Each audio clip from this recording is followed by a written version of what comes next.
dollar built. Boys, that is right, we just got that tile backsplash all completed here on the job, so we're gonna finish up the day and then get back home, and I will catch you guys there. But not before we make a quick pit stop first. Oh, that's right, we got somewhere to go.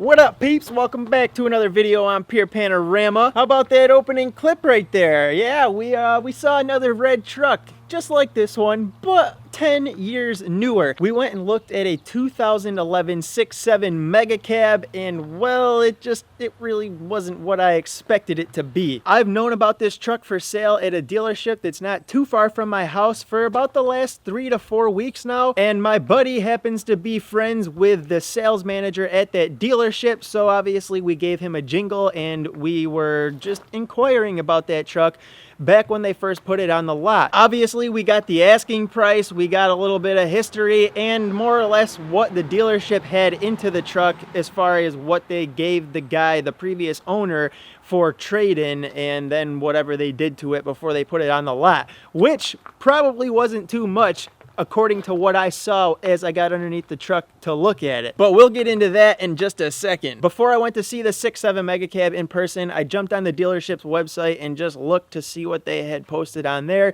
and just kind of scrubbed through the pictures to see what it looked like. And to be honest, if you were just looking at this truck online, it looks like a gorgeous truck. The exterior of the truck is in pretty nice shape, and the interior didn't look too bad. You could tell in the photographs that the seat had a little bit of wear and tear from sliding your ass in and out of it, but otherwise it looked to be in pretty nice condition. However, once I got there and started to look at it, I was turned off almost immediately from this truck. I wasn't even gonna go and look at this thing in person just because of what the asking price was, and I just really wasn't considering spending that much if I was going to be looking for a new truck. But the more I saw it there at the lot and the more I looked at it online and just kind of kept looking at the photographs, the more I started to think to myself, maybe a 4th gen mega cab would be a good option to have here on the channel. So I made the decision one night last week after work to go over there to the dealership and just get down underneath it. Now, before I got there, it had been pouring all damn day, so the ground was soaked, but have no fear, we rolled right underneath that truck and started to pick it apart. As soon as I got there, I immediately walked to the front of the truck, and this is something that I do on every truck that I go to look at. I walk straight to the front and I look to see if it's been used as a plow truck, and I instantly saw the front valance underneath the front bumper was cut out for plow mounts, so I knew that this 2011 6.7 mega cab was indeed a plow truck. I walked right to the back of the truck and I looked in the bed and saw mounts for a 5th wheel hitch, so I also knew that it was used for towing. Even more so when I got down underneath the rear end and saw the airbags installed on it. Those two things right there honestly turned me off from being interested in this truck and not even wanting to go any further as far as looking at it, popping the hood, maybe test driving it or any of that. But I still did take the time to get underneath it and just kind of look over some other things to try and see if it needed any other stuff to maybe use as bargaining chips or leverage to see if they would come down more on the price, more to what I might be willing to pay for it. But at the end of the day, I just don't think that they would be willing to come down as low as I would want to be, just from what I know from talking to the sales manager over there prior to looking at this thing. The paint on my truck can still shine up and look pretty darn good, aside from the couple little areas that we have that are rusting out and starting to show their age after 18 years of northern winters. But if those little areas were fixed and we put a new passenger side door and rocker panels on this truck, it would honestly be in just as good a condition as the truck that we just went to look at. The frame on that 6.7 was more or less in the same condition as my truck, which is 10 years older. Remember guys, my truck is 18 years old and it spent 18 winters in upstate New York. So when you see things like that little bit of surface stuff starting to poke out on my frame, all things considered, that's not really a huge deal. That's still all very treatable and that can be taken care of and gotten rid of. And you guys know that I've spent time out here doing my due diligence to kind of maintain this and keep it up. However, where things got ugly on that 6.7's frame were more up in the front and around all the cab mounts. It didn't appear that the previous owner did a good thorough job at washing the frame and underneath the truck throughout the winters. And remember, the first thing that I noticed from walking to the front of the truck was that it was a plow truck. So the body, the exterior of the truck was maintained and washed, it looked like, through the winters, and he did appear to do somewhat of a decent job at that, but he didn't do a good job underneath the truck, and it definitely was showing. Another big thing that threw me off and kind of just made me not even want to inquire any further about that truck was that all the front steering linkage, tie rods, all that stuff needed to be replaced.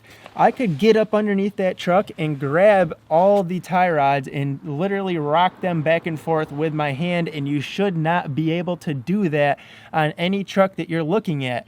Those steering components should be tight enough to where you can't move them whatsoever with your hands. If we watch that joint attached to the pitman arm on my truck and I get my hand up here on this and I try to rock this, it doesn't move. You see that? It's supposed to be nice and tight like that and not move. Another thing was the U-joints on that truck.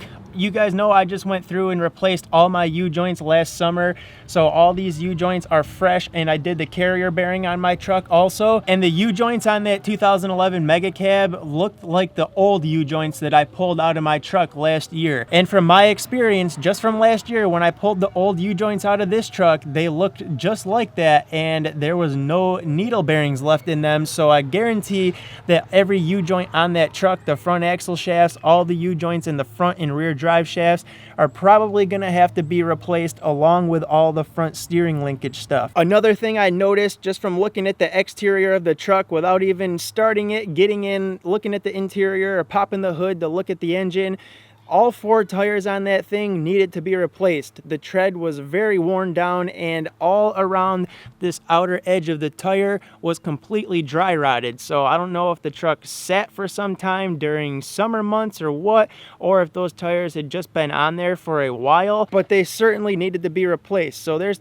$1,300 or more in tires that it needed, and if somebody was going to buy that truck and have to have the front end rebuilt and possibly have the U-joints replaced and they couldn't do that work themselves, they're probably looking at almost another couple grand in that work there, because we all know how expensive mechanics and shops are, and they definitely will charge people who don't have the ability to fix their own vehicles. It's tough to find a good shop. Most of them just want to prey on people. The fact that the dealership would just take this thing in on trade and basically what appeared to me as just turn right around and throw it back on the lot without really running any type of good thorough inspection on it to see what may or may not need to be fixed or repaired on it, just really kind of made me not even want to look at it anymore, which is why I decided not to grab a salesman out of the dealership and go into the truck and start it and drive it. I think a lot of people are under the impression of that when you go to a dealership, you are going to more or less buy a vehicle that is going to be safe, sound, mechanically solid, and just be able to drive,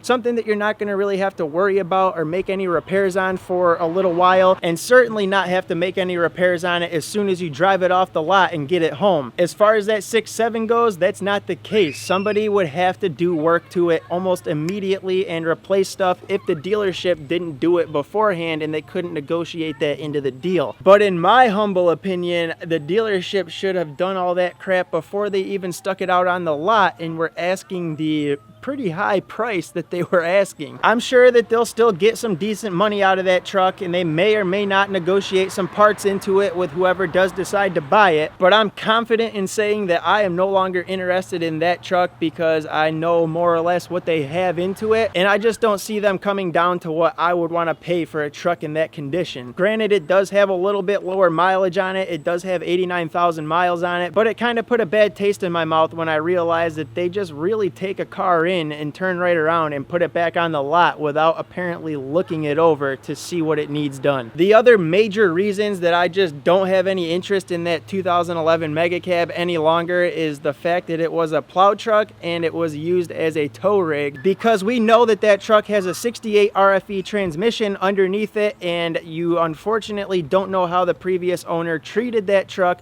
how they were when they were in it and plowing snow, if they did commercial or residential plowing, and there is no good way of going about plowing. I don't care who you are or how careful you try to be. Any type of plowing, even in a driveway, it's wear and tear on the truck. Now, plowing your driveway at home isn't obviously going to beat the truck up as bad as commercial plowing is, but I would be willing to bet that that was not just pushing someone's driveway at their house. Those 68s can be a sore topic for some guys, and I know it can make some guys feel a little bit awkward knowing that that's underneath their truck, and I certainly wouldn't feel comfortable getting into a truck with one of those strapped underneath it, knowing that it has been used for plowing and towing for its whole life, especially without being able to see any service records and if it had anything done to it or how well it was maintained. That's the type of situation that you'd want to make sure you get yourself a little warranty and then drive the truck off the lot, beat the snot out of it, get the transmission replaced on the dealership's dime, and then go ahead and void your warranty by modding your truck and deleting, tuning, and all that fun stuff. Does that sound bad to me? But I just wanted to share with you guys that we did go look at a 2011 6.7 Mega Cab with lower mileage, and the body of the interior was all nice, but as I looked at it and realized what it was used for, I quickly lost interest in it, so I no longer will be considering something like that.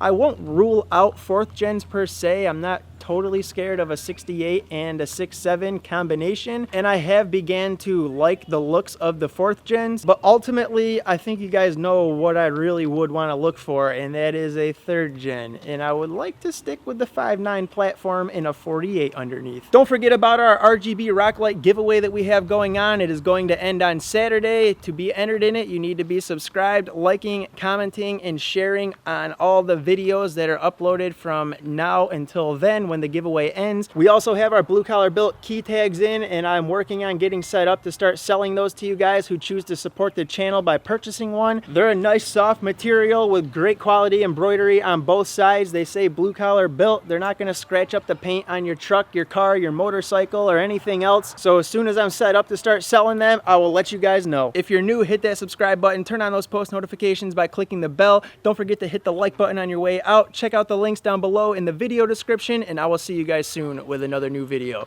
See ya! If you're in the market for a tuner or injectors, then comment quickly on this video, because I'm going to take the order in which you comment and start reaching out to you guys to see which part you want. Or you could save me some time and just comment Quadzilla or injectors, and that will kind of give me an idea as far as what you're thinking of. But these are for sale, and if you guys are interested, then definitely comment down below and be quick about it, and then I will reach out to you guys in the order of which you commented until these are both gone.